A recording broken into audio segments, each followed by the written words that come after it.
K방산 그 현장을 가다 순서입니다.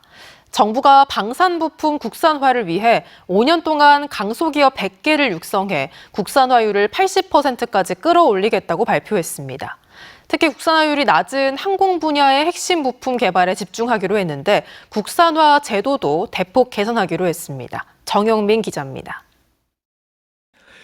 우리 기술로 개발한 최초의 초음속 전투기 KF-21 보람에 어떤 지형이든 자동으로 저공 비행이 가능합니다. 여러 목표물을 동시에 탐지할 수 있는 최첨단 레이더 국산화에 성공한 덕분입니다.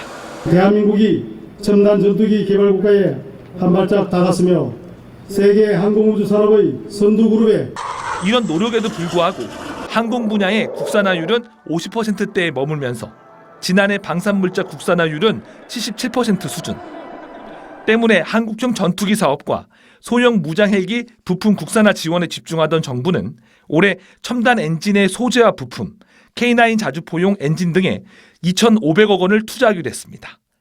내년부터 5년 동안에는 강소기업 100개를 육성해 기술부터 소재, 부품 개발로 이어지는 방위산업 공급망을 강화하겠다는 전략도 내놨습니다.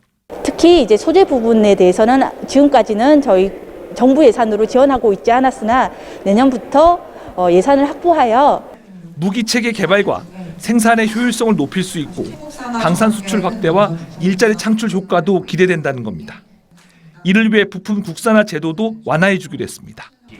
정부 과제 선정 기업에 가점을 부여하고 체계 적합성 시험이 불가능할 경우 유사한 환경에서라도 평가를 받도록 허용해 주기로 했습니다. 간담회 등을 통해서 업체들의 어려움들을 많이 식별을 했고요. 특히 그 개발한 품목에 대한 시험 평가 부분에 대한 어려움 부분들이 있어서 그 부분들에 대한 그 좀 개선하는 2010년부터 시작된 부품 국산화 개발 지원 사업.